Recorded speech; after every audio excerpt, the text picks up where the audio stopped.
Match થતાં મૃતદેહ પરિવારને સોંપાયા છે। વડોદરાના 2 લોકોના મૃતદેહ પરિવારને સોંપાયા।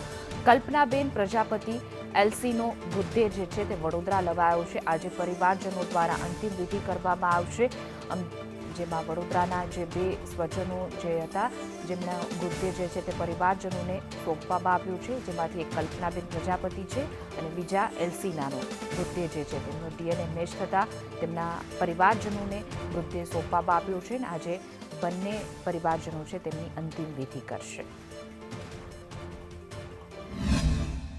અમદાવાદ સિવિલ હોસ્પિટલમાં પોસ્ટમોર્ટમ રૂમમાં આ બધી વ્યવસ્થા ગોઠવવામાં આવી છે। ત્યાં પોલીસની ટીમ, સરકારી ટીમ સાથે સાથે હોસ્પિટલની ટીમ અને એર ઇન્ડિયાના સ્ટાફ સાથે, સિક્યુરિટી સાથે ત્યાં સારી રીતે વ્યવસ્થા ગોઠવી છે। બધું ડોક્યુમેન્ટેશન પ્રોસેસ કરી, પીએમ રિપોર્ટ, મેડિકલના ડેથ સર્ટિફિકેટ્સ બધું ત્યાં આપી અને જે સામાન મળ્યો હશે એ બી ત્યાં આપી અને ડેડ બોડી તમને ડિલિવર કરે છે। કઈ રીતની ત્યાંથી એસ્કોર્ટિંગ કરીને ગાડી લાવવામાં આવી? ત્યાંથી પોલીસની ટીમ, આપણે અહીંયાથી લોકલ એક એમ્બ્યુલન્સ આવી હતી અને એર ઇન્ડિયાનો સ્ટાફ બી સાથે આવે છે।